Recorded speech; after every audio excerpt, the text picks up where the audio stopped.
uh, gitu ya. Bagaimana generasi kalian ini mempersiapkan diri? Oke, ya. Karena kalian lihat tadi pun kasus-kasusnya, ya, kejanggalan laporan keuangan, manipulasi laporan keuangan. Ya, bukan hanya di generasi kalian, bukan yang ditakutkan generasi kalian, tapi generasi yang lama juga melakukan hal itu. Padahal kondisi generasi lama itu, ya, melakukan hal seperti itu, ya, tidak sebagaimana seperti sekarang yang mudah sekali akses apapun. Nah, di zaman kalian, ya, dengan teknologi yang semakin berkembang dan mudahnya informasi tersebar, nah, ya, bagaimana kalian harus mempersiapkan diri, nah, agar tidak melanggar kode etik. Nah, ya, oke. Kita flashback sedikit, ya. Kalau kamu pernah nonton film Naruto, ya kan? Nah, siapa yang pernah nonton film Naruto? Nah, ketika fillernya muncul terkait dengan kisahnya Kakashi, nah itu ada pelajaran kode etik di situ. Kamu mungkin masih ingat kata-kata yang disampaikan si Obito ketika si Kakashi menolak, ya, untuk menyelamatkan Rin. Ya kan dia bilang, nah, saya tahu kamu orang yang patuh pada aturan, dia bilang begitu kan. Nah, tapi orang yang tidak menyelamatkan temannya adalah sampah, dia bilang begitu. Nah, itu sebenarnya pelajaran etika. Bagus itu si pengarang cerita itu. Nah, ya, Kakashi di sisi lain yang terus, ya, mengikuti aturan kode etik ninja, ya, tapi Obito berani melanggarnya kan. Nah, nah, itu pelajaran apa ya? Tidak serta merta nanti memang ya kode etik ini kamu membuat kamu jadi kaku, enggak, ya. Justru kode etik ini diciptakan agar kita lebih fleksibel dan bisa judgementnya profesional, lebih wise gitu. Nah, ya, oke. Kita lihat yang pertama itu etika, ya. Nah, tadi kan saya sudah singgung, apa sih etik ini? Kan gitu ya. Nah, etika ini, ya. Etika ini adalah pelajaran tentang apa yang baik dan buruk. Nah, cuma dua di dunia ini kan, nah, ya, apa, baik dan buruk. Selalu berpasangan itu dua, ya, baik dan buruk, ya, jahat dan baik, gitu kan. Nah, jadi etika ini berbicara tentang apa yang baik dan buruk. Berarti kan pilihan, ya kan. Nah, yang kedua, mengenai hak dan kewajiban atau akhlak. Jadi pelajaran etika ini adalah pelajaran tentang mana yang baik dan buruk. Mana yang baik, mana yang buruk, mana yang hak, ya, mana yang kewajiban dan kewajiban moral, mana yang akhlak, mana yang tidak berakhlak, secara global. Jadi kalau kita sebutkan tadi, Garuda Indonesia terasa janggal dalam menyajikan laporan keuangan. Nah, meskipun dia mengcounter, ya, dan dia menjelaskan bahwa pendapatan yang dia peroleh dari Mahata Karya itu, ya, diakui memang bahwa itu adalah diakui secara kru. Nah, tapi itu baik nggak? Nah, jadi pilihan jatuhnya kan. Nah, itu satu hal yang baik tidak? Nah, gitu. Nah, ya. Nah, inilah etika, ya. Jadi belajar tentang normal akhlak. Nah, sebagai seorang akuntan, kita punya akhlak. Nah, ya, menimbang mana baik dan buruk. Ya, kalau dalam kajiannya terkait dengan pekerjaan akuntansi, apakah saya melakukan atau membuat report. Hasilnya kan akuntansi itu adalah laporan keuangan. Ini baik atau buruk? Gitu. Suatu waktu nanti kamu akan dihadapkan, ya, nah, di dunia kerja pada pilihan ini. Ya, jika kamu ketemu dengan supervisor atau manajer, ya, yang sifatnya, ya, tidak etis, kamu akan dikasih pilihan untuk melaksanakan apa yang dia perintahkan, ya, yaitu berupa misalnya memanipulasi laporan keuangan. Nah, di saat itu benturan etika kamu dipertanyakan, dipertaruhkan, maka pilihannya adalah apakah itu akan kamu ikuti atau tidak. Kembali lagi, apakah apa yang ditugaskan kepada kamu diperintahkan oleh manajer itu baik atau buruk? Nah, timbanglah. Nah, ya. Kamu mungkin bisa menyatakan saat ini karena kamu masih di dunia kuliah. Pasti saya nggak mau, Pak. Pasti kamu bilang begitu, ya kan? Allahu Akbar, gitu kan. Saya mahasiswa, nggak mau saya. Gitu. Tapi, nak, ketika kamu udah kerja, ya, Allahu Akbar itu jadi istighfar. Astagfirullah, astagfirullah. Gimana ini? Ya? Kenapa? Karena bagi makan buah si malakama, kalau kata orang tua dulu. Kalau nggak dijalankan, satu sisi kamu pasti akan dipanggil, dimarahi. Bisa jadi nanti berakhir dengan pemutusan hubungan kerja. Ya udah Pak, saya berhenti aja. Gampang ya kan?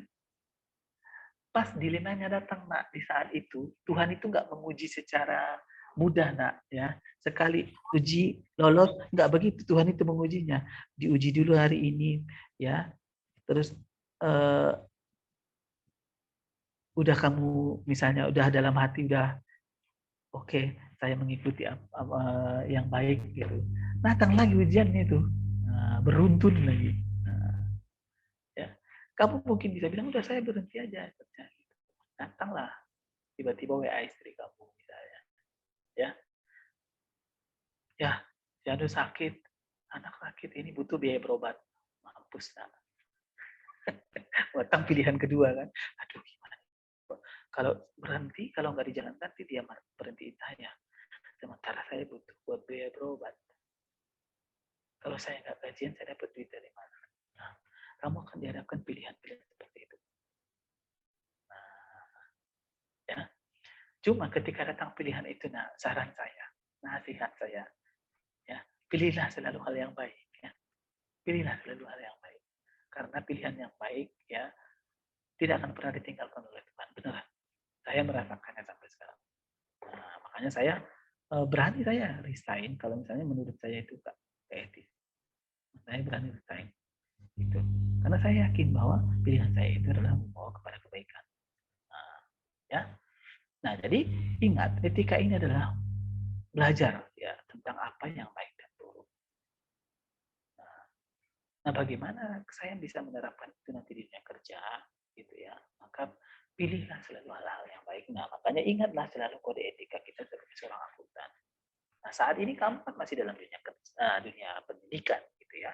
Nah, bagaimana saya menerapkan etika ini ketika memilih apa yang baik dan yang buruk? Nah, pertama mengikuti kuliah, pikirkanlah mana yang baik dan buruk. Pantas nggak menurut kamu ketika dosen kamu menjelaskan, kamu main HP? Hal yang paling sederhana ya, nak. Pantas nggak menurut kamu ya ketika dosen kamu menerangkan, itu bertanya, kamu tidak menjawab? Nah, nah itu sebenarnya adalah hal terkait dengan etika, ya, adab atau etika norma kita dalam belajar. Nah, oke, ya. Nah, ada yang namanya spesifik etika profesi, ya. Nah, lebih spesifik lagi, kalau tadi adalah etika itu terkait dengan pilihan baik atau buruk. Nah, etika profesi adalah tentang studi benar dan salah, baik atau buruk tadi. Cuma ya terkait dengan bagaimana seseorang berperilaku dalam menjalankan profesinya. Contohnya dokter, ya. Dokter, ya, dia punya kode etik dan dia disumpah setelah selesai dia eh, pendidikan kedokteran. Nah, ketika dalam menjalankan profesinya sebagai seorang dokter, dia harus patuh pada kode etik kedokteran. Nah, ya, yaitu yang misalnya ya contohnya ya tidak membahayakan diri pasien seperti itu kan. Nah, lawyer juga sama. Nah, karena dia profesi. Nah, akuntan, bagaimana kita menjalankan profesi kita sebagai seorang akuntan, ya, memilih hal-hal yang baik atau buruk.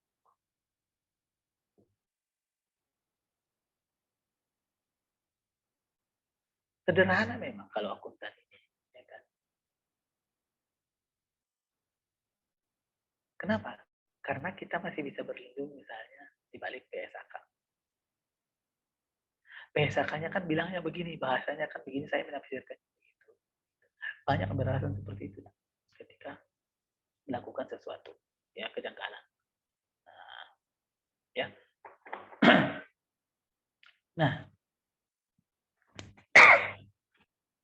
jadi etika profesi ini kenapa dibutuhkan? Apa fungsinya? Gitu ya. Yang namanya profesi itu kan memberikan jaminan kepercayaan kepada masyarakat. Coba kamu berani nggak berobat ya ke rumah sakit yang review sekarang ya, apalagi ya zaman sekarang kan ada yang namanya review gitu ya, yang rumah sakitnya direview bahwa dokternya ya melakukan malpraktik, kamu masih berani nggak berobat? Saya yakin kamu nggak berani berobat ke sana, pasti kamu nggak mau. Nah, itu dokter. Sekarang kita bicara akuntan publik, akuntan ya.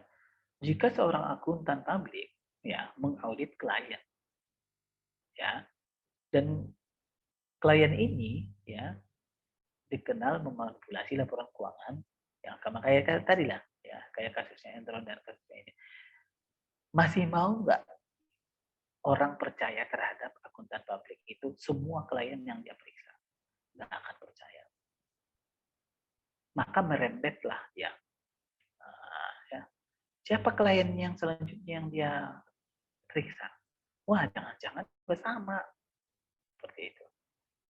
Nah itulah efeknya. Nah, makanya kode etik profesi ya masing-masing profesi ya penting karena memberikan tadi ya, memberikan apa, jaminan kepercayaan. Nah, ya. Nah, di dunia kerja ya akuntansi ini ya, nah bukan hanya tadi, kalau tadi contohnya Pak, yang tadi kan Bapak contohkan itu yang melakukan kode etik itu adalah tingkat manajemen puncak gitu ya. Saya ini kan baru masuk sebagai staf. Apakah saya bisa nanti terjerat dengan etika profesi akuntan? Ya, justru ya staf ini juga paling banyak godaannya, nak. Ya, saya kasih kamu contoh. Yang pertama adalah bagian kalau kamu ditempatkan sebagai kasir, kasir pemegang cash on hand, atau kalau kamu pelajari di pengantar akuntansi, petty cash. Ya, ini ya godaannya untuk difraudkan, ya dicurangkan. Kenapa? Karena yang memegang uang kamu. Ya, saya, kamu nggak mencuri, nak, ya, bukan mengambil uang, tapi menggunakan uang itu ya untuk kepentingan pribadi, karena uang itu belum digunakan oleh perusahaan, jumlahnya besar, tapi kamu gunakan karena untuk kebutuhan pribadi, tapi tetap kamu ganti ketika gajian. Ya, salah satu contoh etika yang melanggar etika profesi akuntan di bagian level bawah. Nah, itu biasa. Kenapa? Contohnya bicara di perusahaan, pemegang kas sekolah atau kas kelas. Kita punya kas kelas ya kan. Bisa jadi, nah, ketika kamu belum dapat kiriman dari orang tua, saya pakai dulu aja lah uang kas ini. Ya kan? Dan keputusan itu, pilihan itu adalah ada di kamu sendiri tanpa. Saya kan nggak mencuri. Soalnya nanti kalau misalnya uang saya baru kan, saya balikin lagi. Seperti itu kasusnya. Banyak, banyak. Banyak seperti itu di perusahaan. Nah, pertanyaannya, apakah itu baik atau buruk? Nah, sebagian orang akan menjawab, kan dia ganti, ngapain sih dipermasalahkan? Apalagi zaman sekarang. Ya. Coba kamu kasih opini kayak gitu di sana. Itu buruk loh perlakuannya kayak gitu. Langsung diserang kamu sama semua orang. Ngapain sih dipermasalahin? Ribet banget ya kayak gitu gituan doang. Kan dia ganti gitu. Nah, bukan masalah menggantinya. Nah, ya, tapi etikanya tidak baik. Kamu diamanahi memegang kas kecil. Ya, berarti perusahaan percaya dengan kamu untuk mengelola kas kecil itu. Bunyinya di dalam SOP-nya tidak ada di situ. Jika kamu kepepet dalam masalah keuangan, maka boleh kamu gunakan uang ini asal kamu ganti pada saat gajian. Enggak ada begitu ceritanya. Nah, cuma beberapa orang melakukan hal seperti itu karena dia merasa hal itu benar. Ya. Nah, itulah yang disebut dengan perilaku tidak etis. Berarti kalau seseorang ya bertindak tidak sesuai dengan etika profesinya, ya perilaku yang dia kerjakan tidak sesuai dengan, maka itu adalah perilaku tidak etis. Ya, muncullah perilaku tidak etis. Perilaku tidak etis ini berarti kan berbeda dong dengan tindakan yang mereka percayai sebagai tindakan yang tepat. Nah, orang warga 62 ini ya suka ngeles di balik jawaban apa? Biasanya nggak ngapa-ngapain. Itu udah biasa gitu ya. Biasa aja gitu. Nah, padahal itu jelas-jelas melanggar etika. Tapi karena menurut mereka itu sudah biasa, maka itu menurut mereka ya etis saja begitu. Itu padahal tadi disebutkan bahwa mereka hanya mempercayai tindakan yang mereka lakukan itu berbeda dengan apa yang tindakan yang tepat yang dilakukan dalam masyarakat. Nah, ini perilaku tidak etis ini. Nah, nanti banyak yang akan kamu temukan ya di dunia kerja. Seperti itu. Nah, ya, nggak usah di dunia kerja lah. Yang tadi saya singgung lagi pada saat ujian ya, itu saat ujian. Itu.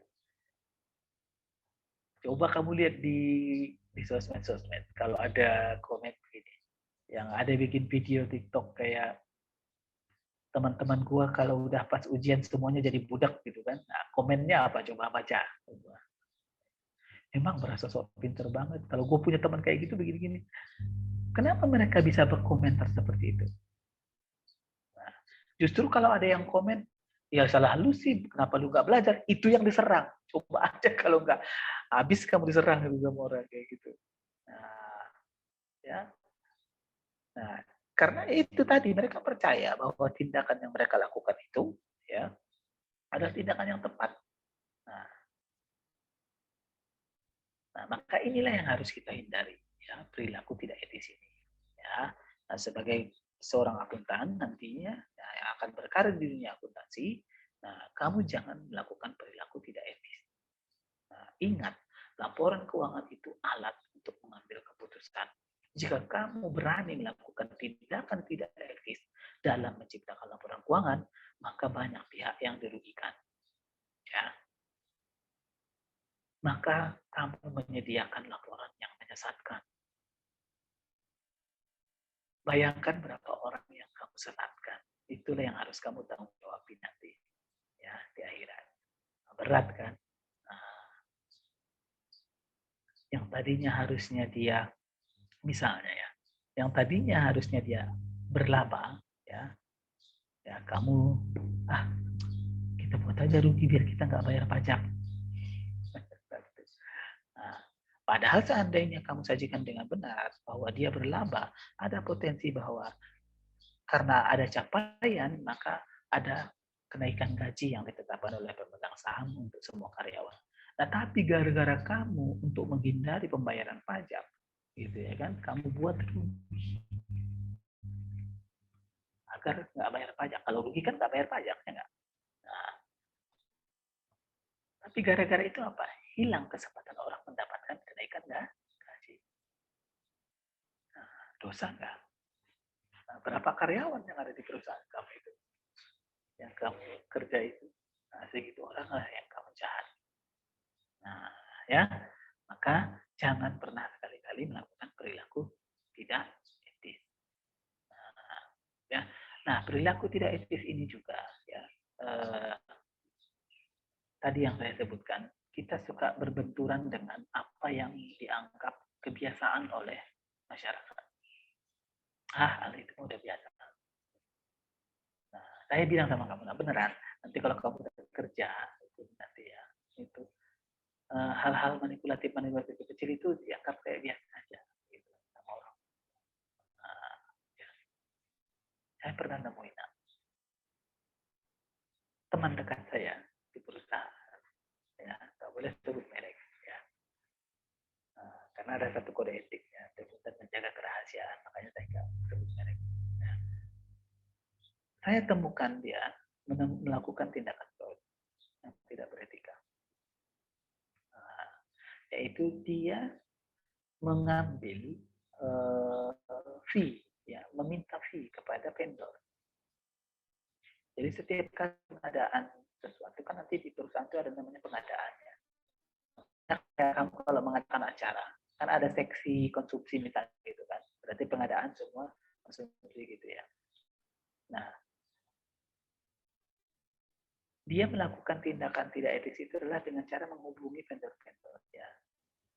Dia memberikan jaminan misalnya seperti ini.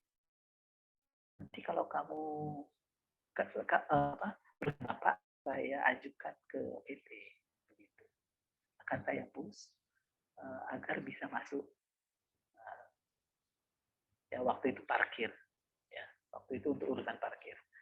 Jadi nanti Bapak yang megang parkir kita. Baru dia bilang di akhir, tapi kalau udah masuk seperti biasa ya Pak, buat saya gitu. Ya. Nah, ternyata usut punya usut, saya telusuri. Ternyata beliau ini ya si teman itu saya itu melakukan hal yang biasa di tempat-tempat yang lama. Seperti itu. Ya. Makanya saya bilang tadi, perilaku tidak etis ini ya sering akan kamu temukan nanti di dunia kerja, yaitu berbenturan dengan sikap pandangan masyarakat yang mengaminkan bahwa itu adalah hal yang biasa. Padahal itu sama sekali melanggar perilaku etik. Ya, nanti hindari. Ya, apalagi tadi bilang ya, ya sangat akan laporan keuangan andal, relevan, akurat. Nah, pertanyaannya mengapa seseorang itu bertindak tidak etis? Kok mereka berani ya? Gitu ya. Nah, yang pertama, yang standar etika yang mereka percayai ya, berbeda dengan standar yang berlaku umum di masyarakat. Yang tadi, mereka mempercayai bahwa hal yang melanggar etika itu udah biasa. Gitu. Nah, ya. Contoh kayak teman saya tadi itu, ketika saya berani, kalau saya kan orang berani ya, saya konfrontasi aja. Saya langsung datang, saya bilang begini, Pak, Bapak nggak boleh meminta-minta fee seperti itu. Karena jatuhnya nanti tender pengadaan barang dan jasa ya tidak independen jadinya penilaiannya. Bapak seolah-olah memberikan jaminan bahwa mereka akan diterima sebagai penyedia jasa kepada kita, perusahaan kita. Dia nggak komen, nggak apa. Nah, dia malah mencari pembelaan. Nah, seperti itulah orang yang melanggar perilaku atau melakukan tindakan tidak etis itu. Jadi bukan menyadarkan diri, ya, tapi malah memberikan pembelaan, mencari pembelaan diri. Nah, banyak kan begitu.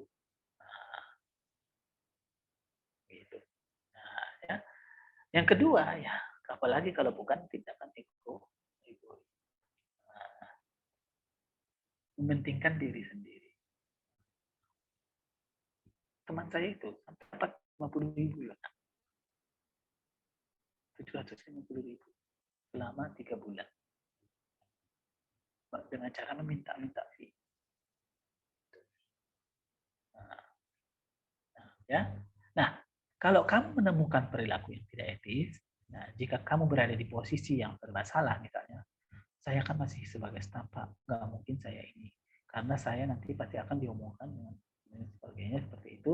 Nah, ya, ada ruang sebenarnya kalau di perusahaan itu yang namanya adalah whistleblower, ya, biasanya itu di bagian saya lupa namanya kalau di BSN itu dulu. Nah, itu mereka akan merahasiakan nama dan ini pengadu, ya, yang mengadukan, yang mau menceritakan itu mereka akan merahasiakan, nah, ya, melalui whistleblowing itu, ya, media whistleblowing. Nah, ya saya bilang kamu berani saja. Nah, ya, justru ketika kamu membiarkan hal seperti itu pun nanti, ya, tapi kan level saya masih rendah Pak. Nah, ya, sampaikan, ya, bukan digibahi, ya. Nah, jangan malah bawa ke forum gibah, gitu, ya. Tapi sampaikan kepada atasan kamu bahwa kamu menemukan tindakan. Even misalnya, ya, teman kamu, teman dekat kamu. Nah, itulah ujiannya nanti. Kadangkala yang akan kita temukan itu nanti adalah teman kita sendiri. Yang tadi yang saya cerita itu teman dekat saya beneran, makan siang bareng, sholat bareng, bayangin. Kadang dia bonceng saya kalau pulang ke stasiun, dia bonceng saya kadang sampai stasiun. Nah, di Sebi Pak, bukan di Sebi ya. Nanti kamu kira lagi orang Sebi, nanti kamu cari lagi orangnya, bukan di Sebi. Nah, di tempat saya kerja, ya, di perusahaan. Nah, ya.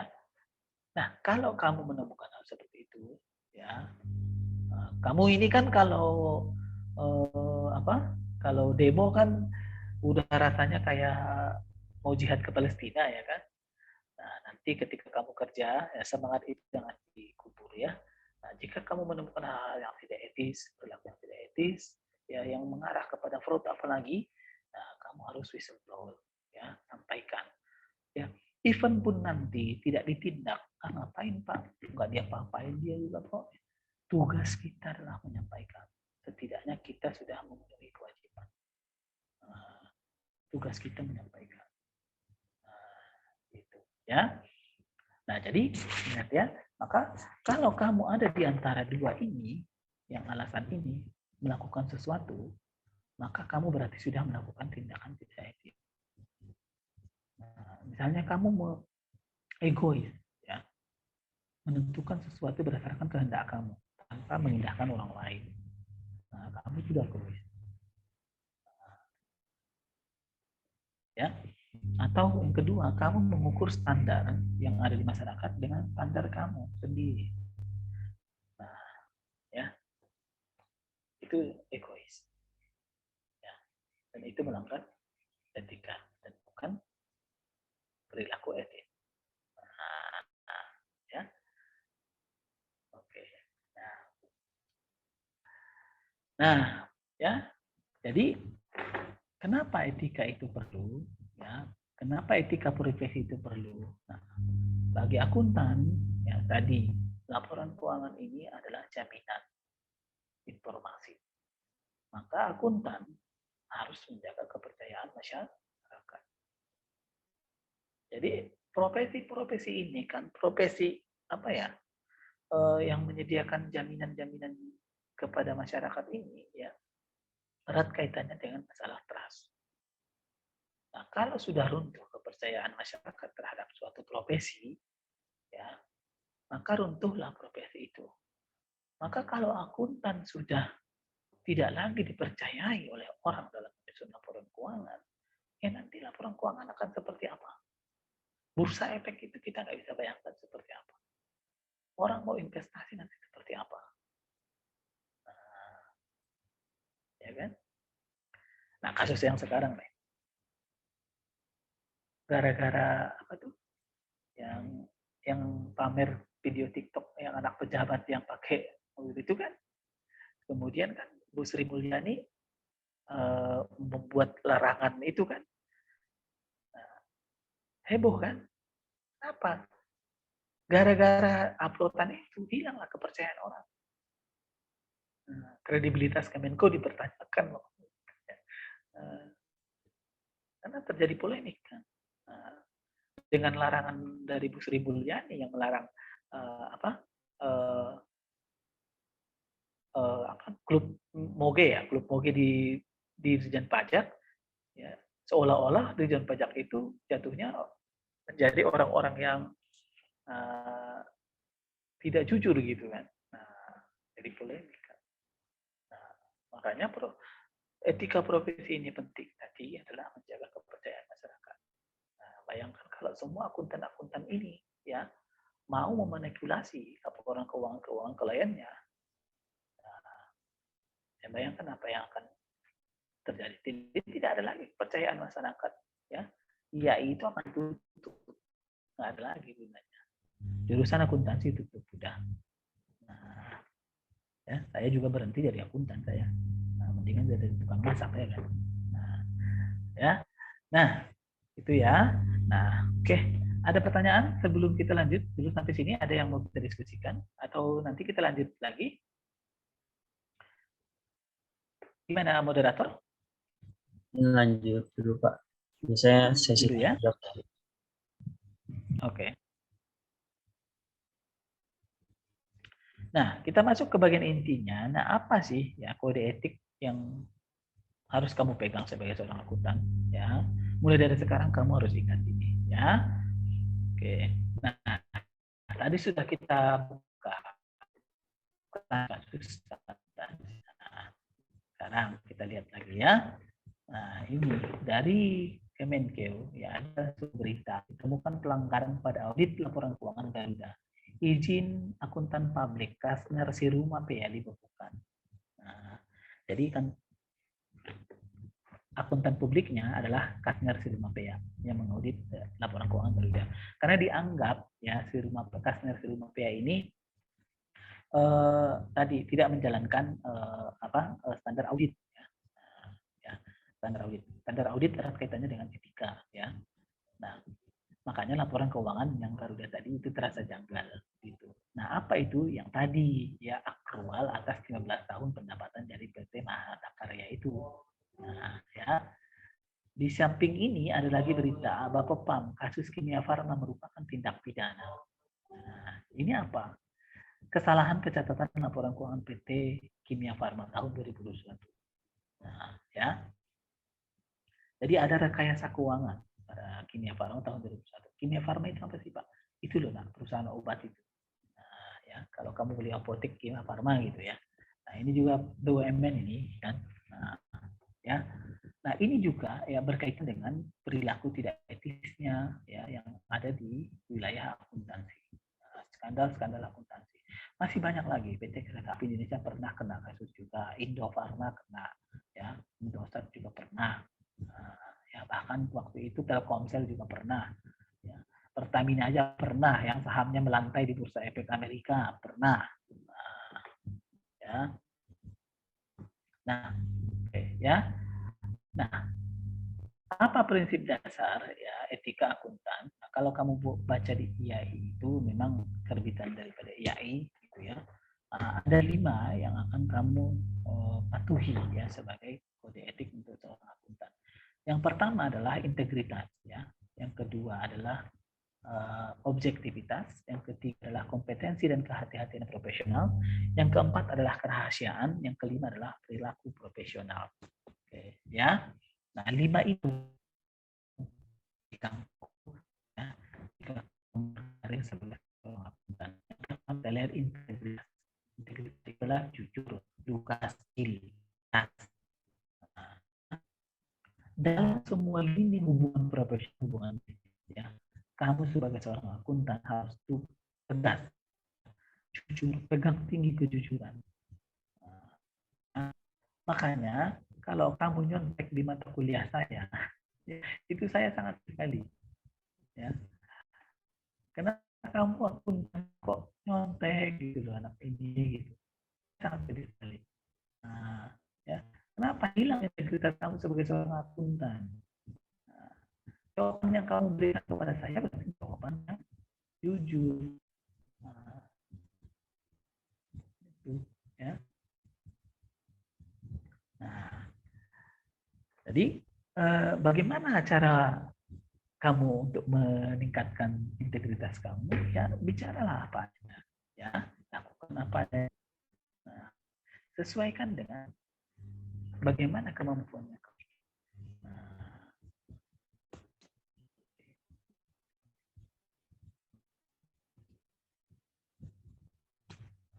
ya.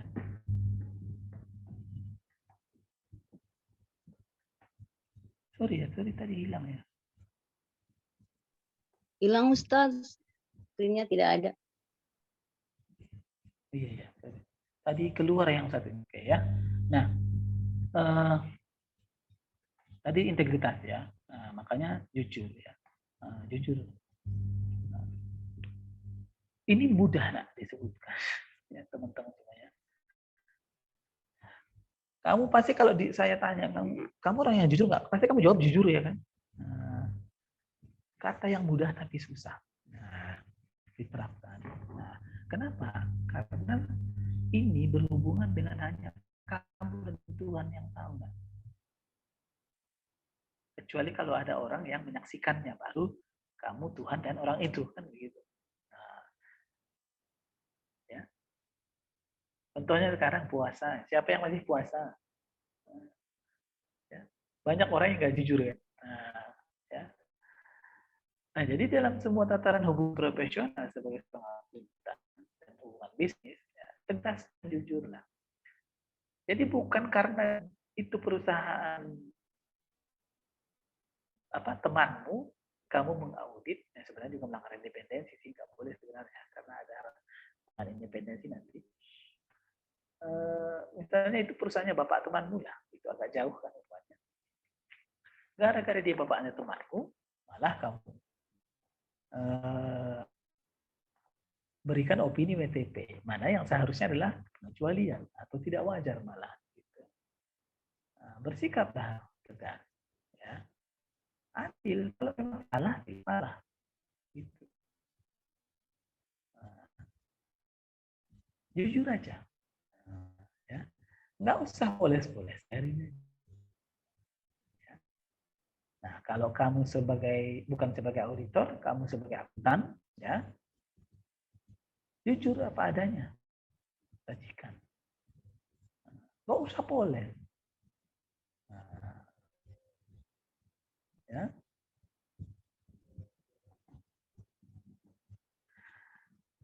Ini aja zaman sekarang jangankan ini kan masih tataran profesionalitas ya. Wajah aja sekarang banyak orang yang nggak jujur ya. Coba lihat teman-teman kamu itu profil fotonya itu dulu. Coba lihat. Berapa orang itu yang menggunakan kamera jahat itu. Ya. Nah, udah jujur aja gitu. Ya. Nah, ini integritasnya. Nah, ini harus dibangun ya. Nah, nggak bisa kita training gitu, nggak bisa. Ada training integritas, nggak bisa sebenarnya. Ini berasal dari diri. Ya, ini berasal dari diri. Nah, tantangan kamu sebagai generasi Z ya, sebagai generasi Z, yang sekarang ada di dalam dunia yang serba canggih teknologi, ya, yang mana keterbukaan informasi itu cepat, ya. Nah, kejujuran ini menjadi tantangan penuh. Ya. Itu perbandingannya ya, analoginya ya. Lihat saja orang-orang yang membuat konten. Ya. Ada yang acting nangis, ada apa gitu kan untuk mendapatkan perhatian. Nah, agar dapat viewer kan gitu. Nah, sama halnya ketika kamu dihadapkan pada penyusunan laporan keuangan, ya, kamu kena tekanan bahwa kinerja kamu sedang disorot oleh pemegang saham kan gitu. Maka apa yang kamu tampilkan itulah yang menjadi cerminan kamu sebagai seorang akuntannya di perusahaan itu. Nah, karena dorongan tekanan, ya, sehingga kamu memoles itu laporan keuangan. Nah, ya, misalnya gimana Pak cara saya memoles laporan keuangan?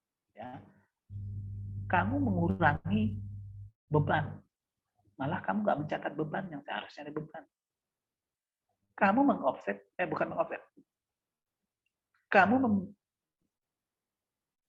kamu mengobalansitkan utang dari neraca. Itu contoh daripada memoleh. Yang seharusnya perusahaan utang, tapi kamu obalansitkan, nggak kamu catat. Tujuannya apa? Biar kelihatan bahwa performa laporan keuangan yang kamu sajikan dan kamu sebagai manajernya misalnya ya di perusahaan itu ya memiliki kinerja yang baik, kan begitu tujuannya. Sehingga kamu dianggap sebagai manajer yang baik, manajer yang mempunyai kinerja yang baik, ya kan? Itu udah melanggar kode etik pertama, kamu udah nggak jujur. Nah, efeknya ke belakang. Nah, ya, makanya saya bilang tadi, ini tidak bisa di training. Ini berasal dari diri. Maka kamu harus perbaiki dulu dari dalam diri kamu.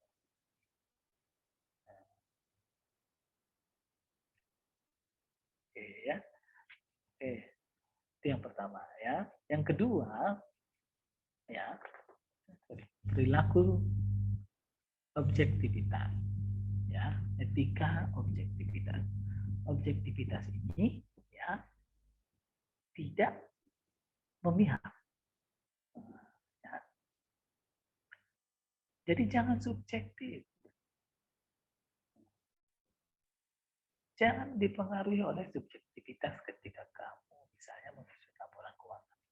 Gara-gara kamu nggak suka gitu ya sama pemegang sahamnya, kamu benci banget sama pemegang sahamnya, gitu. Kamu malah membuat laporan keuangan itu buruk, biarin aja, biar nggak usah ada orang yang investasi ke sini gitu. Itu kan sudah subjektif ya. Padahal kamu nggak ingat yang ngasih makan anak istri kamu dia gitu loh. Nah, itu subjektif ya. Sudah hubungannya subjektif. Ya, jangan pengaruhi oleh benturan kepentingan-kepentingan ya yang tidak layak dari pihak luar. Nah, sehingga mengecoh ya, mempengaruhi goyang pertimbangan profesionalitas kita ya, sebagai seorang akuntan. Nah, misalnya kamu dipengaruhi oleh beberapa orang tertentu. Nanti nggak ada itu di kantor itu koalisi-koalisi begitu. Banyak itu ya. Nah, karena kamu ingin banget gitu ya ikut gabung dengan kelompok itu. Nah, sementara mereka adalah kelompok yang non pro terhadap kebijakan-kebijakan perusahaan, akhirnya kamu diberdayakan gitu ya oleh mereka, dihasut oleh mereka. Nah, ya, maka tetaplah pegang teguh objektivitas. Ya, oke dia kan teman baik saya Pak, gimana? Ya itulah ada batasnya. Nah, kalau teman kamu mengajak pada hal yang tidak baik berarti bukan teman. Nah, ya, nah maka pegang teguhlah objektivitas ini. Ya. Nah, jadi jangan benturkan dengan kepentingan-kepentingan pribadi. Ya. Saya pernah menemukan ya, pengalaman itu adalah jadi di klien ini pada saat saya audit si manajer keuangan ini bukan dia membenturkan ya tapi menggunakan gitu loh perusahaan ini sebagai ajang buat dia untuk kepentingan pribadinya dia. Ya. Nah, dia sudah nggak objektif lagi. Nah, jadi dia bermain di dalam perusahaan itu dengan atas nama perusahaan untuk kepentingan dia. Nah, ya. Nah, ini saya pandang sikap yang seperti itu dia udah nggak objektif, ya. Sehingga saya udah nggak mau perpanjang lagi. Nah, kalau saya orangnya begitu. Nah, saya nggak suka gitu orang-orang yang aneh-aneh itu nggak suka saya. Nah, ya.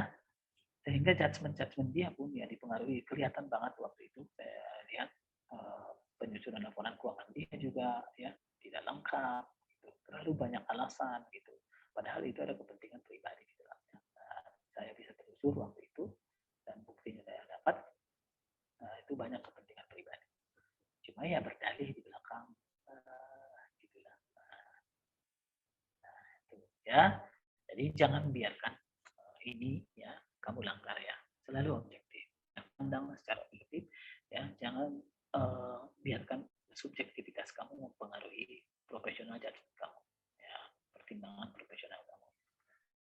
Nah, yang ketiga, kompetensi dan kehati-hatian profesional. Ya, apa ini maksudnya ya? Kompetensi. Kita ini harus selalu memelihara ilmu pengetahuan, keahlian profesional kita. Ya, karena kan tadi kita memberikan jaminan. Jaminan apa? Ya, kepercayaan, jasa atas laporan keuangan. Nah, ya. Nah, untuk tetap menjadi orang yang profesional dan kompeten, ya nggak bisa kita tidak belajar, harus belajar. Maka bukan berarti ketika kamu sudah diterima kerja, sudah selesai dong tugas saya belajar, tinggal saya datang ke kantor terima gaji. Nah, kita akuntan ini harus meningkatkan kompetensi. Ya, kenapa? Standar akuntansi selalu revisi, kadang berubah, bertambah. Nah, kamu harus tahu. Saya seringkali nemu ya dengan teman-teman saya yang S1 ya, itu pintar sekali waktu kuliah gitu. Nah, mereka kemudian bekerja di perusahaan gitu ya. Satu hal yang paling gampang mudah mendeteksi bahwa mereka itu tidak lagi membaca, tidak lagi meningkatkan kompetensi adalah menyebut aset. Aset itu sudah lama ya disebut sebagai pengganti istilah aktiva. Bagi mereka ya masih tetap aktiva. Jadi dia itu masih menyebut aktiva. Gitu. Nah, padahal cara SAK-nya sudah diganti dengan istilah aset. Nah, itu salah satu contoh perbandingan peningkatan kompetensi. Nah, karena saya auditor kan saya kan harus tahu SAK terbaru. Nah, ya, terus keterampilan saya harus dan keahlian saya harus saya asah terus. Nah, ya, nah, maka kamu mahasiswa ya persiapkan diri. Nah, ya apalagi ya di zaman sekarang ya yang katanya sudah industri bukan lagi for 4O tapi udah 5O. Nah, ya suatu saat bukan lagi kita yang menjurnal transaksi itu. Nah, ya apalagi sekarang kan udah orang input udah langsung main jurnal, langsung lahir buku besar, langsung lahir laporan keuangan. Nah, terus kamu ada di mana? Apa yang akan kamu tawarkan? Maka satu-satunya yang bisa kamu tawarkan adalah pengetahuan dan keahlian. Nah, tingkatkan keahlian kamu. Nah, ya, sistem semakin canggih. Nah, maka butuh analisa atas keabsahan data. Nah, kamu harus bisa mencari celah di mana letaknya bugs daripada sistem akunting ini yang bisa pada akhirnya membuat data jadi tidak valid, tidak akurat. Nah, jadi fungsi analis lebih mengarah kepada zaman sekarang. Ya. Kalau kamu rasa saya udah jago Pak bikin laporan keuangan, nah ada lagi yang lebih jago ya. Itu kamu sekali main di Accurate jadi laporan keuangan. Nah, gak usah di Accurate, saya kasih kamu Excel yang di otomatis itu jadi laporan keuangan lebih canggih dari kamu. Nah tapi ya, kalau kamu tidak meningkatkan skill, pengetahuan, keahlian, ya, maka kamu sama saja artinya dengan mesin itu. Justru yang dibutuhkan adalah tadi analisa. Ya, makanya tingkatkan keahlian profesional. Kalau kamu dikasih klien, misalnya kamu jadi auditor, dikasih klien, ya, perusahaannya perusahaan tambang, tapi kamu nggak mau mempelajari PSAK untuk perusahaan tambang. Jadi apa yang bisa kamu periksa? Apa dasar kamu untuk periksa dia? Nggak ada kan? Karena nggak tahu. Nah, jadi selalu tingkatkan kompetensi. Jadi ketika kamu lulus sarjana akuntansi bukan berarti sudah selesai tugasnya, enggak. Terus belajar. Nah, dari pengalaman nanti ketika kamu kerja itulah yang akan membuat kamu menjadi akuntan profesional. Itu yang yang membedakan kamu dengan orang-orang yang nyaman pada zonanya. Orang yang stagnan pada wilayah sisi hanya sebagai staff, senior staff. Nah, ya. Kalau sekarang kan orang bilang, ih ambis banget. Kalau ngeliatin orang belajar ambis banget. Bukan, nah, ya itu dia meningkatkan kompetensi, bukan ambis. Gitu loh, ambis banget tahu belajar mulu kerjanya gitu. Nah, itu yang saya bilang tadi itu hal yang baik itu selalu dia anggap. Itulah perilaku tidak etis itu. Nah, yang kedua ya kehati-hatian profesional ya. Nah, gunakanlah ya keahlian profesional kamu ya dengan sesuai dengan standar profesi ya. Konservatif, harus hati-hati. Kasusnya kejanggalan Garuda itu karena kurangnya kehati-hatian daripada akuntan publik yang mengaudit dia. Harusnya itu tidak bisa dideteksi oleh akuntannya. Harusnya akuntannya itu bisa memberikan rekomendasi. Ini yang 15 tahun, jangan semua harusnya dibilang begitu. Nah, jadi kurangnya kehati-hatian pada saat menjalankan standar audit. Makanya kamu sebagai akuntan tahu standar profesi, belajar ada nanti standar profesi akuntan. Nah, ya ikutilah standar itu. Nah, gunakan kemahiran profesional kamu sesuai dengan standar. Ya, kedepankan prinsip hati-hati. Bukan berarti kita kaku ya, hati-hati itu bukan berarti kita kaku. Nah, ya, oke. Itu. Nah, yang keempat kerahasiaan. Ya, nah ini penting menjaga kerahasiaan informasi yang kamu peroleh dari hubungan profesional dan kamu kalau sebagai auditor atau akuntan publik ada hal-hal yang sifatnya rahasia yang tidak boleh diketahui pihak luar. Kamu jangan upload ya, jangan publikasi, nggak boleh. Kamu hanya boleh menyampaikan yang sifatnya dalam batas wajar untuk disampaikan. Hal-hal di luar itu harus dirahasiakan. Tantangannya di masa sekarang, generasi sekalian adalah generasi yang suka show off. Butuh viewers. Butuh pengakuan. Jadi nanti jangan sampai kamu ngaudit. Hai guys, lagi ngaudit dong. Lihat nih klien gua. Masa dia nyolong duit guys. Live juga kamu malahan live lagi di situ. Kan gila aja kamu ngaudit live gitu. Kenapa? Data keuangan itu salah satunya adalah data yang sifatnya rahasia. Kenapa rahasia? Nanti kalau kamu beberkan itu laporan keuangan yang tidak pada tempatnya, pesaing dia bisa membaca dan mematikan itu perusahaan. Oh, no.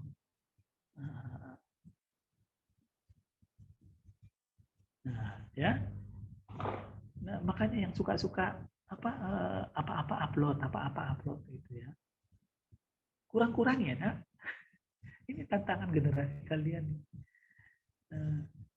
Zaman saya, nak, ya, waktu masih kerja sebagai junior staff di itu.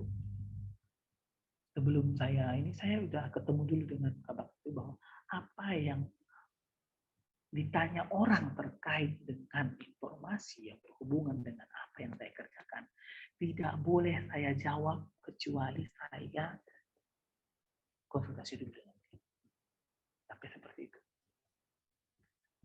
Perbedaannya dengan sekarang ketika saya lihat staf saya ya di perusahaan, salah satu perusahaan itu staf saya ini udah saya wanti-wanti ya.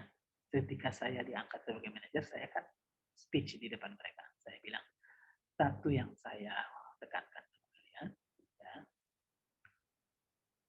apapun informasi yang ada di dalam divisi ini jangan sampai keluar sebelum saya kasih izin. Itu hari pertama saya kerja. Besoknya ya salah satu staf saya udah beberin informasi anggaran lah, inilah, dijawab pula sama dia gitu, ditanya orang jawab pula sama dia. Saya Pak Afwan, untuk waktu timeline-nya 5 menit lagi dari panitia. Ya, oke ya. Nah, kita udah mau selesai juga ini. Nah, udah saya setting waktunya. Nah, baru yang terakhir adalah perilaku profesional. Nah, ya, kamu harus tetap profesional ya. Patuhi ketentuan regulasi, ya, undang-undang, ya, peraturan-peraturan yang berlaku.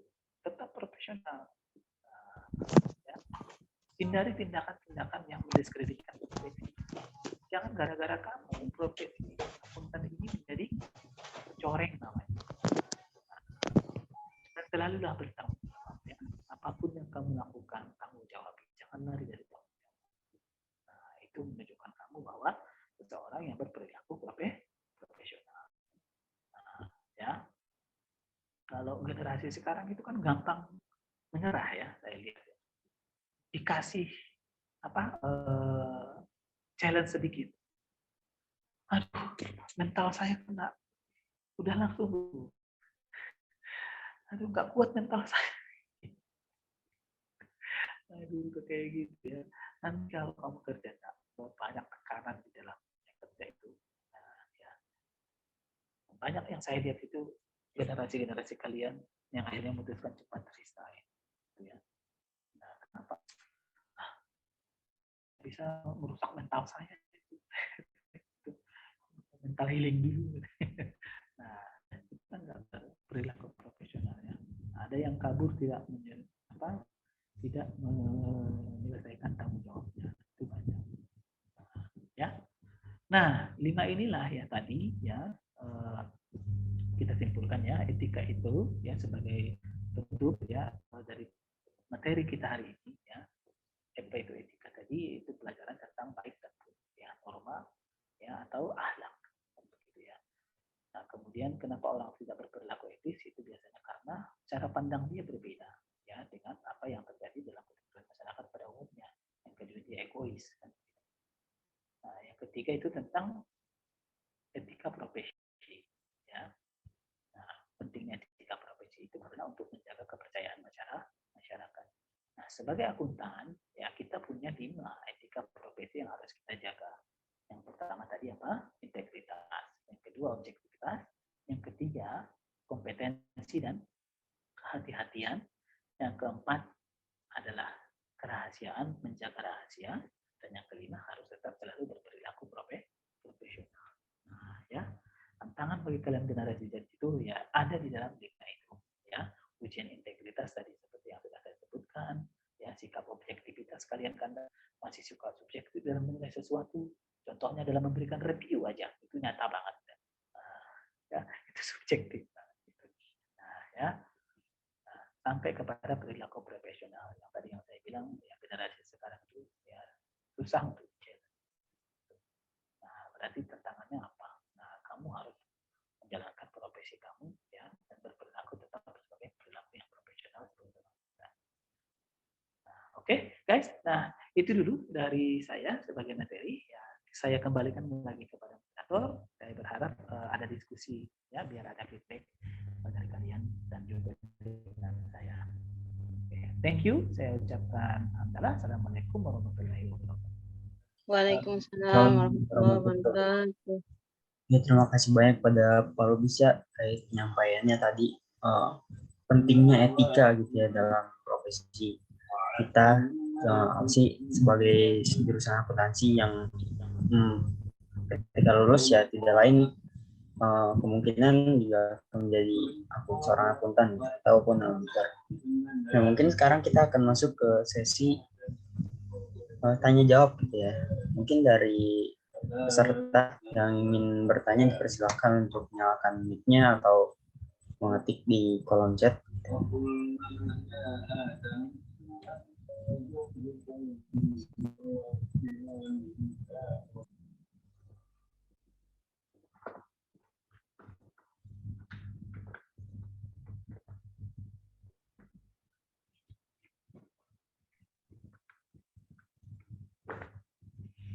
Oke, ada? Saya rasa sih sudah cukup jelas ya.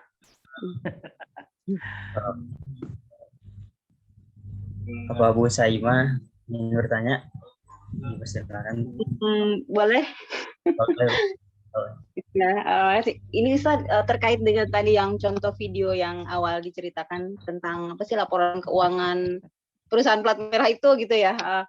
Itu kan maksudnya laporan keuangan itu udah maksudnya sebelum dikeluarkan kan udah mereka kan sudah punya apa sih pegawai-pegawai handal gitu ya yang mengecek itu. Terus bisa diketahui kejanggalannya itu gimana Ustaz ya? Apakah mereka nggak gimana gitu? Ya.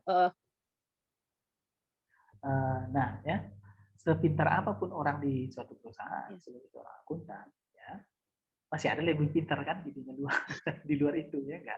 Nah, itulah kan, makanya ada kata pepatah, di atas langit masih ada langit. Galaksi katanya itu. Berarti masih jauh kan. Nah, jadi menarik memang. Dari mana mereka tahu kejanggalan laporan keuangan itu? Ya, karena kalian masih dalam tahap mahasiswa, gitu ya. Teman-teman semua ini masih mahasiswa, memang jam terbangnya kan belum tinggi ya. Nah, bahkan pembelajaran akuntansi pun masih belum balance ya. Nah, jadi susah untuk mencari, kalau disuruh mencari kejanggalan itu susah. Ya kan? Nah, tapi kan orang-orang di luar sana, pembaca laporan keuangan untuk perusahaan yang tadi kita tonton itu, kan banyak ya publik gitu. Nah, apalagi dia kan perusahaan plat merah, banyak para akuntan-akuntan yang pintar, yang mahir gitu ya. Menilai laporan keuangan itu, membaca kembali, mengulik laporan keuangan itu. Nah, pertanyaannya adalah laporan keuangan itu sebenarnya sudah diaudit loh. Nah, oleh audit akuntan publik yang tadi, yang sama Kemenkeu yang dibekukan itu. Nah, ya. Nah, dari laporan keuangan audit itulah ya dianalisis oleh para akuntan-akuntan ini, para praktisi, para pengguna laporan keuangan itu tadi, ya. Yang ini. Nah, ternyata ada kejanggalan itu ditemukan. Nah, ya. Dari mana mereka tahu? Kita kan punya standar akuntansi, namanya SAK. Makanya kamu kalau belajar AK1, AK2 belajar standar akuntansi. Ya. Nah, ketika kita menganalisis perlakuan akuntansi dalam hal penyajian laporan keuangan, maka lahir kita tahu. Itu. Nah, ya. Sehingga ada atau tidaknya hal yang janggal, contohnya tadi. Ya. Ya. Kenapa bisa berlaba? Ya, Garuda itu kenapa pada tahun 2014 kenapa gitu kan dipertanyakan orang kenapa, karena semua publik tahu bahwa Garuda itu rugi. Nah, sejak 2000 berapa dia sudah rugi, 2017 dia rugi kan, kok tiba-tiba 2018 berlaba, muncullah pertanyaan. Nah, dari pertanyaan itu mengiringlah kepada analisis. Nah, ya, karena dia publik maka kan dia harus upload di PAPAM, di Bursa Efek. Diakseslah sama semua masyarakat yang menggunakan itu. Ditelitilah sama mereka. Makanya ketemulah perlakuan akuntansi, pengakuan pendapatan itu. Adanya di pendapatan lain-lain pula. Aneh, pendapatan lain-lain itu besar, yang besar kayak itu. Udah hampir setara pendapatan utama kan gitu. Nah, lihatlah. Nah, ya. Nah, makanya kejanggalan itu bisa ditemukan ketika kita sudah memiliki kompetensi yang lebih. Ya, kalau kalian mungkin membaca laporan Garuda pada saat itu dikasih sodorkan, gitu, nggak akan tahu apa-apa. Gitu. Kenapa? Karena ngeliatnya, oh iya berlaba Pak, udah, gitu ya kan. Nah, contohnya aja kalau dikasih tugas mendownload laporan keuangan, saya lah contoh yang ngasih tugas itu. Ayo udah lihat belum laporan keuangan? Udah Pak, itu kan judul aja saja kamu, Pak bingung kan? Pak itu ada judul konsolidasi, apa itu artinya ya Pak ya gitu. Nah, ya, maka memang untuk dalam bisa menganalisis ya laporan keuangan itu kita butuh yang namanya keilmuan, mulai dari analisa, ya PSAK dan sebagainya, sehingga kita bisa menemukan kejanggalan yang disajikan dalam laporan keuangan. Nah, seperti itu ya Bu Saina. Nah, pertanyaannya lagi, kenapa ini APK Standar di Rumah PA ini, kantor akuntan publik ini malah tidak menemukan itu? Nah, itulah makanya yang dia dibekukan oleh Kemenkeu karena tadi kelalaian dia dalam melakukan standar audit. Nah, harusnya bisa dideteksi tadi ya, tapi ternyata APK Standar di Rumah PA diduga lalai dalam melakukan standar. Nah, kalau kamu baca ya. Nah, Ya, gitu Bu Saimah. Iya, Ustaz. Mungkin ya apa ya, semangat. Saya tahu, saya juga begitu waktu S1 ya. Saya pengen banget gitu, nyari itu. Laporan keuangan orang-orang ini gimana sih? Gitu. Pengen banget bisa. Tapi ada masanya. Suatu saat nanti masa kamu. Nah, ya, untuk sekarang ini biarlah dulu begini ya, masih dalam tahap belajar babak belur gitu kan. Nah, dapat C lagi. Nah, ya ini masanya nggak apa-apa. Alhamdulillah sudah betul. Ya. Nah, suatu saat masa kamu ada waktu. Nah, cuma tinggal kamu kompetensi kamu yang kamu tingkatkan. Oke, itu dari saya ya, Bu Saina. Oke, ada lagi yang lain? Moderator silakan. Mungkin dari yang lain dulu.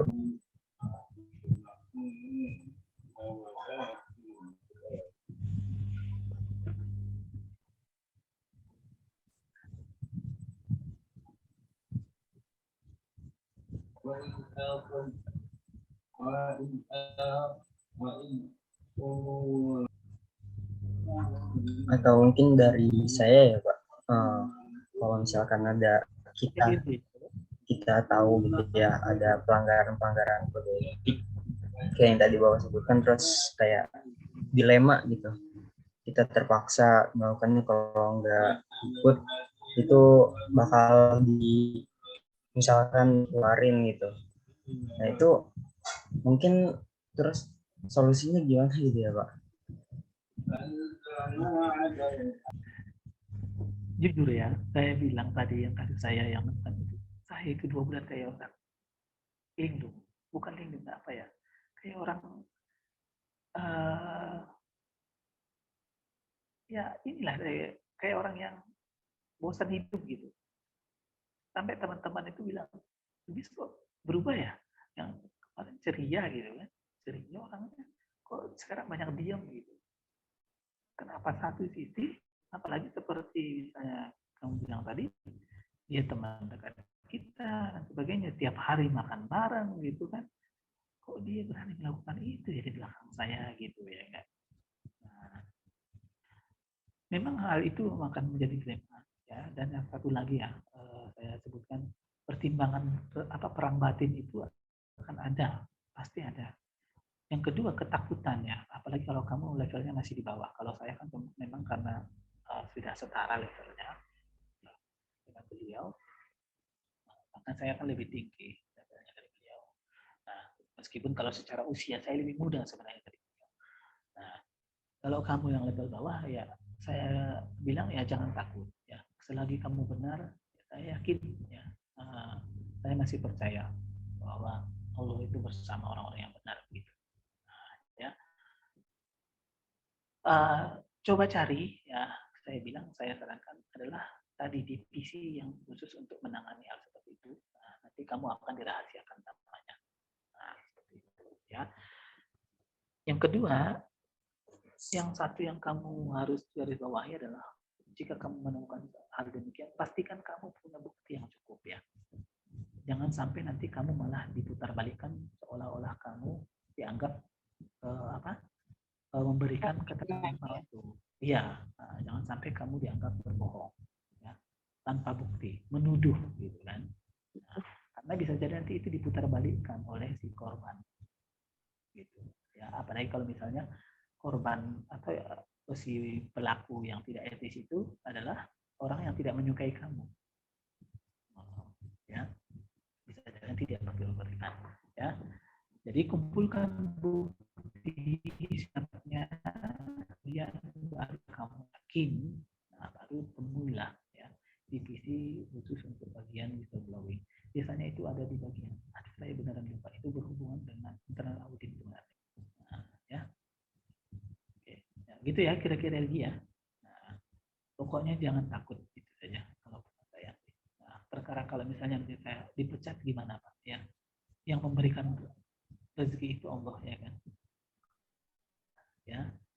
Berarti kalau memang kamu dipecat dari perusahaan itu, setidaknya kamu dihindarkan dari perilaku orang-orang yang seperti itu. Berada di wilayah lingkungan dengan perilaku seperti itu. Dan Allah pasti menyiapkan tempat yang lebih baik buat kamu. Gitu aja ya. Oke, terima kasih banyak Pak. Ini mungkin ada pertanyaan di chat ya dari Iya, ini Siti ada Rahma. Siti Rahma. Lebih berat akuntan atau auditor ya? Gitu ya. Kalau secara tanggung jawab ya sebenarnya sama ya. Cuma lebih berat memang auditor karena auditor itu kan memberikan jaminan bahwa laporan keuangan telah dinyatakan wajar sesuai dengan standar akuntansi. Beratnya di mana? Kalau kita salah dalam melakukan prosedur, salah dalam memberikan opini, ya, maka yang terjadi apa? Ya, tanggung jawab yang atas laporan keuangan yang kita nyatakan wajar tanpa pengecualian itu, ya, itu nanti akan menyesatkan. Yang seharusnya kita menjadi tameng terdepan, ya, kalau ibaratnya di game itu kita itu apa ya istilahnya itu yang paling depan itu kayak si Hylos itu. Nah, tameng terdepan itu, nah, benteng itu terdepan untuk memerangi tindakan-tindakan manipulatif dan sebagainya, katakan melalui audit ya. Nah, itu bisa ketemu. Nah, tapi ternyata kita salah dalam melakukan prosedur, maka kita salah dalam memberikan opini. Nah, kita turut serta menyesatkan. Nah, ya. Kalau di akuntan perusahaan ya mungkin ya kalau misalnya kamu melakukan manipulasi ya, nah, tanggung jawabnya juga semakin berat ya.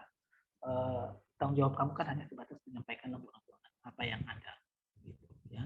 Nah, tugas-tugasnya hanya saja kalau load pekerjaannya, kalau akuntan perusahaan kan kamu harus mulai dari jurnal. Bukan hanya menjurnal, tapi kamu juga harus tahu adjustment. Terus kemudian selain adjustment, kamu harus menyusun laporan keuangan. Belum lagi tugas-tugas lainnya ya. Kamu harus administrasi bukti-bukti. Nah, jadi bisa jadi kamu hari ini menyusun laporan keuangan, kemudian disuruh membuat ini yang lain, terus rapat, meeting, sebagainya. Itu tugas kamu sebagai akuntan. Nah, itu perusahaan administratif, kemudian ini ya. Tapi kalau auditor kan pekerjaannya hanya memeriksa. Nah, ya. Nah, cuma tadi ya kalau dari segi tanggung jawab ya sebenarnya hampir bersamaan, cuma auditor lebih berat tanggung jawabnya. Nah, ya. Kalau akuntan kan kalau salah ya udah aku ya salah gitu, koreksi kan gitu ya. Nah, kalau auditor kalau udah salah dia melakukan prosedur, opini sudah keluar dengan bunyi WTP, nah udahlah nggak bisa dia apa-apain lagi. Ya, nah, gitu ya. Nah, tapi ya jangan beranggapan bahwa berarti kalau begitu saya nggak usah jadi auditor Pak, jadi akuntan perusahaan saja. Ya, jangan beranggapan seperti itu. Ya, karena masing-masing pekerjaan ya ada kelemahan dan kelebihan. Ya. Nah, oke, gitu ya, Neng. Saya kembalikan lagi kepada moderator Edi. Ya Pak, ini ada pertanyaan lagi. Kalau pelanggaran kode etik itu hanya dulu dikeluarkan atau sanksi lainnya? Ya biasanya dia tidak ini ya, apa pertanyaannya? Biasanya ada SOP-nya dalam menangani karyawan atau staf yang melanggar kode etik ya. Kalau di perusahaan ini dulu di BSN pernah terjadi ya, jadi kasusnya itu kepala cabang Bogor waktu itu, cabang Bogor melakukan manipulasi pembiayaan.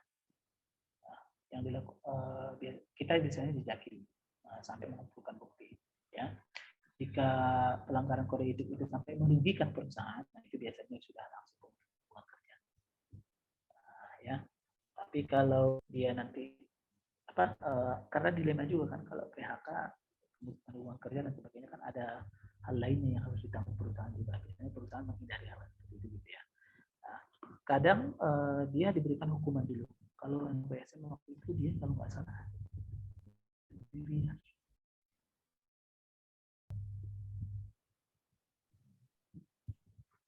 Baik. Mungkin ada pertanyaan lagi dari yang lain? Boleh saya bertanya lagi, Ustaz? Boleh, Bu. Ya. Boleh. Untuk laporan keuangan ini, apakah semua perusahaan tuh wajib membuat laporan keuangan, Ustaz? Maksudnya dari sedang, dan kalau udah besar ya pasti gitu ya. Kalau untuk perusahaan kecil-kecil itu, dan fungsinya ini apa, terutama ya apakah berfungsi juga untuk karyawan gitu, atau cuma untuk bagian-bagian yang berwenang dalam mengambil keputusan atau gimana gitu, Ustaz? Ya, ini menarik ini, ya enggak? Yang pertama, kalau saya punya usaha, saya harus bikin laporan keuangan nggak sih, Pak?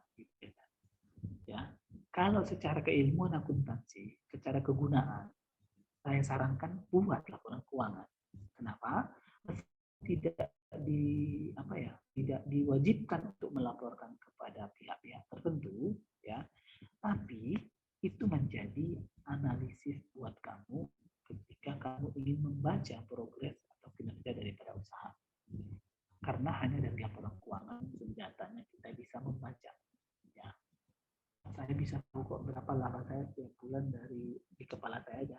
Kepala ini ada batasannya. Makanya kita counter dengan apa? Catatan. Nah, itulah jurnal. Nah, saya sarankan seperti itu. Karena banyak perusahaan ya yang tidak mempunyai laporan keuangan. Ya, banyak usaha-usaha yang tidak mempunyai laporan keuangan, ya tidak tahu dia arah kinerja, tidak tahu pencapaian yang terjadi, sehingga tidak bisa memetakan di mana peluang, apa risiko, apa rintangan, yang akhirnya tutup begitu saja. Ya, nah makanya saran saya dari segi kegunaan maka buatlah laporan keuangan, ya setidaknya berguna untuk kita sebagai pemilik usaha itu. Kalau kita yang punya kewajiban kepada pihak lain menyampaikan, maka buatlah laporan keuangan. Nah, ya. Selain itu, kalau punya kewajiban untuk pihak lain, kamu buat laporan keuangan sendiri pun, jika suatu saat kamu ingin diversifikasi, kamu butuh modal yang banyak, maka kamu harus meminjam ke bank misalnya, atau mencari pemegang saham. Di dunia bisnis, bahasa yang digunakan untuk pertukaran seperti itu hanya laporan keuangan. Bank akan memberikan kur kepada kamu ketika jelas catatan laporan keuangannya. Kredit usaha. Pemegang saham akan tertarik investasi kepada usaha kamu kalau jelas berapa laba yang kamu tampilkan, kalau jelas laporan keuangan yang kamu sediakan. Ya, dibanding dengan cerita lisan. Orang bisa saja berbicara bahwa usaha dia maju, ya enggak? Ya. Maju. Saya punya banyak cabang loh. Iya punya banyak cabang. Kalau semuanya beban cabangnya, nah, masih potensi nggak kamu mau invest? Saya yakin nggak. Nah, kenapa? Karena begitu yang kamu invest, begitu akan ditutupi itu menutupi beban. Begitu. Nah, itu yang pertama ya. Yang kedua, ini buat karyawan apa sih gunanya? Saya tahu dari pengacara akuntansi, kalian selalu disebutkan pengguna laporan keuangan itu salah satunya adalah karyawan gitu kan. Nah, cuma kalian nggak tahu apa ya gunanya buat karyawan. Ya kan? Yang pertama adalah ketika kamu ingin bekerja di tempat itu, kamu belum menjadi karyawan nih. Ketika kamu ingin, maka lihatlah kinerja keuangan perusahaan kamu incar. Kenapa? Kalau dia perusahaannya stabil, nah berarti satu, kamu kan udah apa di sana nyari duit kan? Ya. Digaji, maka gaji kamu aman. Ya. Yang kedua, coba cek ada nggak item imbalan pasca kerja. Imbalan pasca kerja itu adalah dana pensiun. Itu wajib sesuai undang-undang. Kalau perusahaan yang kamu incar ini nggak punya itu, berarti dia nggak ada program dana pensiun. Kamu mau sampai kapan di sana kerja menjadi budak corporate tanpa adanya pensiun? Nah, kalau perusahaan yang bonafit pasti dia punya, karena dia pasti patuh, dia takut itu, karena dia akan melanggar undang-undang. Nah, ya ini perusahaannya maju atau enggak? Nggak mungkin dong kamu bekerja di perusahaan yang rugi, ya nggak? Ya. Kenapa? Karena efeknya apa? Gaji kebayar nggak? Nah, itu enggak. Ya. Kamu gas beramal ya kagak lah.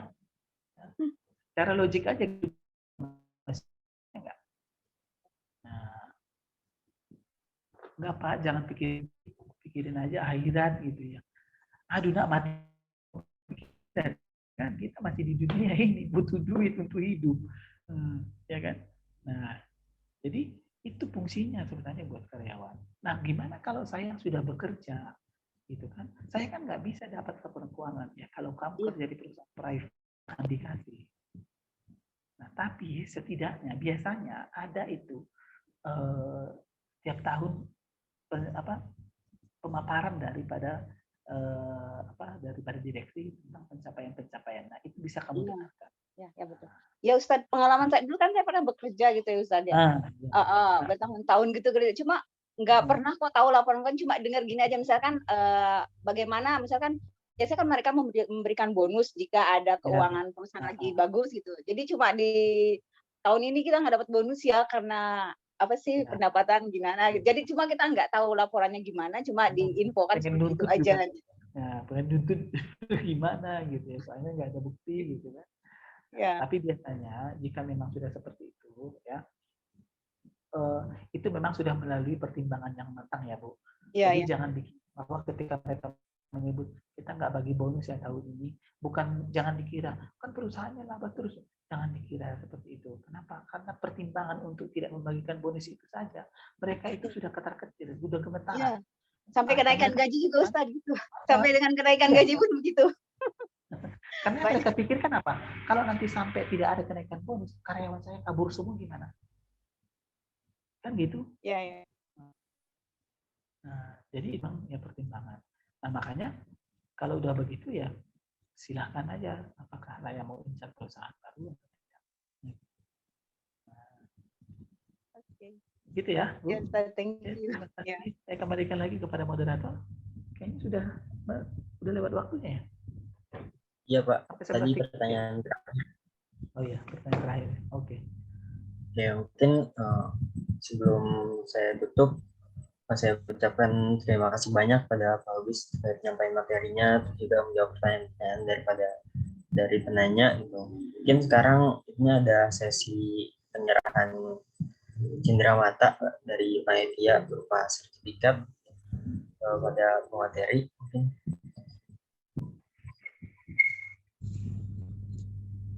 Ini Pak, untuk presentasinya bisa nanti akan diganti.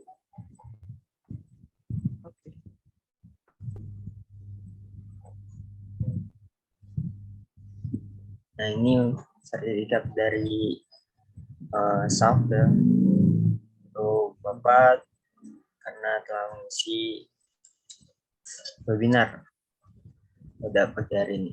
Ini bisa di screenshot ya. Terima kasih. Tolong screenshot ya Mas. Ya, 3, 2, 1. Oke. Terima kasih banyak Bapak. Mungkin satu lagi ada sedikit closing statement untuk para peserta di acara ini. Oke, ya. Ya, teman-teman semua ya, baik yang baru yang baru merambah di dunia akuntansi, yang baru semester 2 ya, yang sudah menapaki separuh jalan dunia debit kredit ini, atau yang sudah mau mencapai titik akhir namun masih belum balance neraca gitu ya. Jangan berkecil hati ya, Nak. Ya, jurusan ini adalah jurusan mulia. Ya.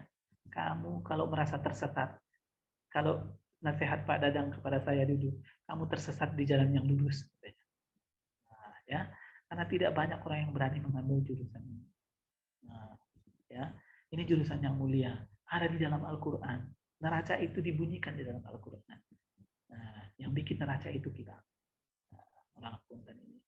Nah, ya, terkait dengan hari ini, ya saya tidak banyak closing statement, ya, hanya ini.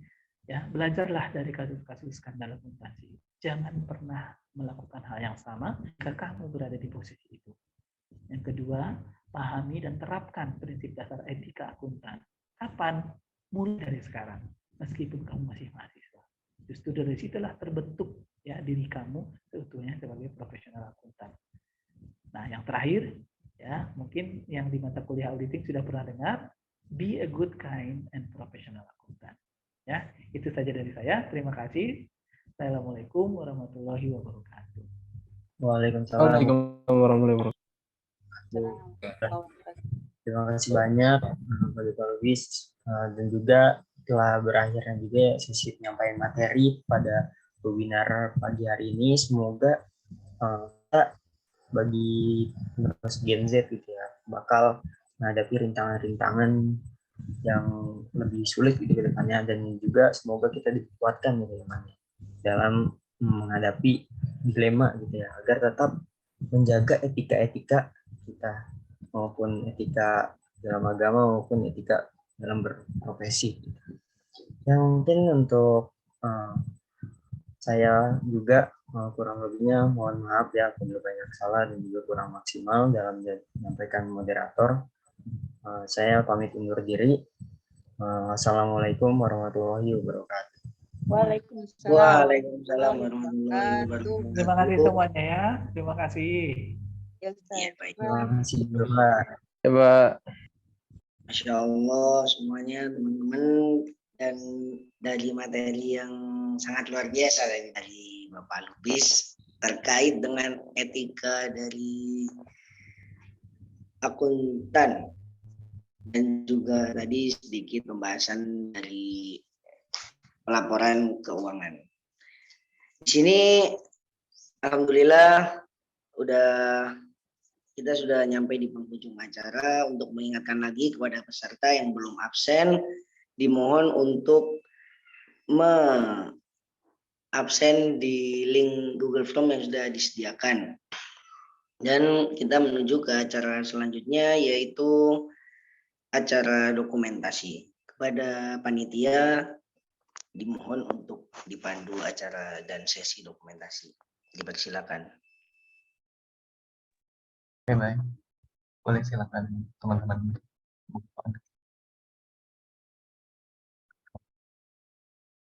Jangan lupa dipakai background.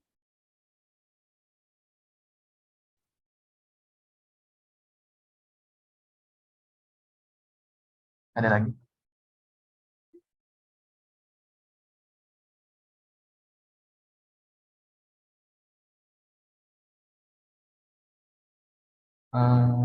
Dihitung ya. 3, 2, 1. 3, 2, 1. Oke.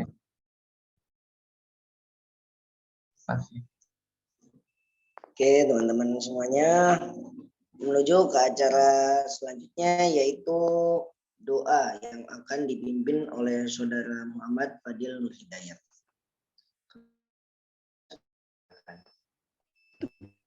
Baik, sebelum kita berdoa, kita tentukan kepala kita masing-masing. Kita khusyukkan doa kita panjatkan doa di bulan Ramadan ini, semoga diberkahi dan dijabah segala doa-doa kita ya. Amin. Aku dunia Al-Fatihah. Bismillahirrahmanirrahim. Alhamdulillahirabbil alamin. Ar-Rahmanir-Rahim. Maliki yaumiddin. Iyyaka na'budu wa iyyaka nasta'in. Ihdinas siratal mustaqim. Siratal ladzina an'amta 'alaihim ghairil maghdubi 'alaihim waladdallin. Qul Allahumma malikal mulki tu'til mulka man tasha' wa tanzi'ul mulka mimman tasha' wa tu'izzu man tasha' wa tudhillu man tasha' bi yadikal khair. Innaka ala kulli syai'in qadir. Tulijul laila fin nahari wa tulijul nahara fin layl wa tukhrijul hayya minal mayyit wa tukhrijul mayyita minal hayy wa tarzuqu man tasha' bighairi hisab. Allahumma innaka 'afuwwun karim tuhibbul 'afwa fa'fu 'anna. Allahumma innaka 'afuwwun karim tuhibbul 'afwa fa'fu 'anna. Allahumma innaka 'afuwwun karim tuhibbul 'afwa fa'fu 'anna. اللهم إنك تعلم أن هذه القلوب قد اجتمعت على محبتك وتقص على طاعتك وتوحدت على دعوتك وتعاهدت على نصر شريعتك فوثق اللهم ربطها وأدم مدها واهدها سبلها واملأها بنورك الذي لا يخبو واشرح صدورها بفيض الإيمان بك وجميل التوكل عليك وأهلها بمعرفتك وأمتها على الشهر في سبيلك إنك نعم المولى ونعم النصير. اللهم آمين وصلي اللهم على سيدنا محمد وعلى آله وصحبه وسلم. سبحان ربك رب العزة عما يصفون وسلام على المرسلين والحمد لله رب العالمين. Assalamualaikum warahmatullahi wabarakatuh. Waalaikumsalam warahmatullahi wabarakatuh. Terima kasih Saudara Fadil atas doa-doa yang dilantunkan. Alhamdulillah tidak membaca doa buka puasa sebelum waktunya ya.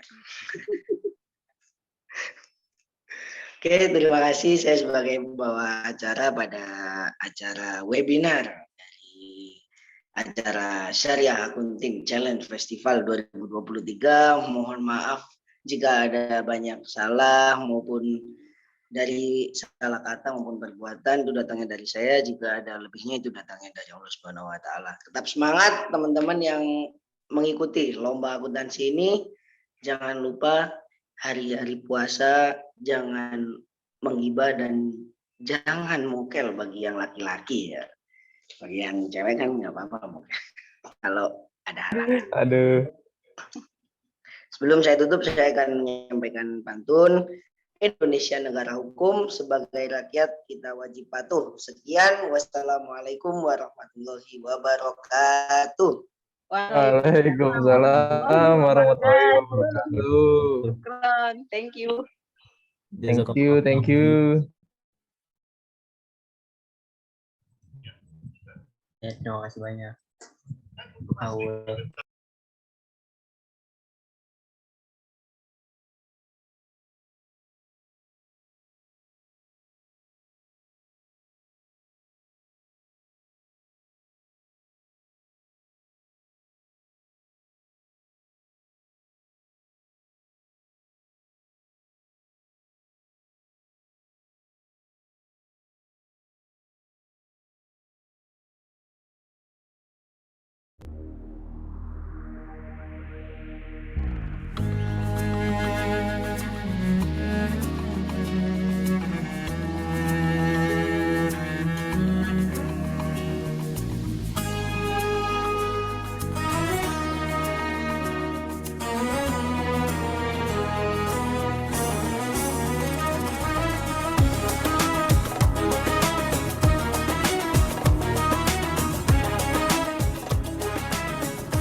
We're here on this special day. Our hearts are full of pleasure.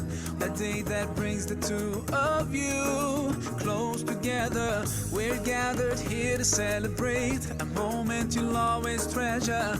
We ask Allah to make your love last forever.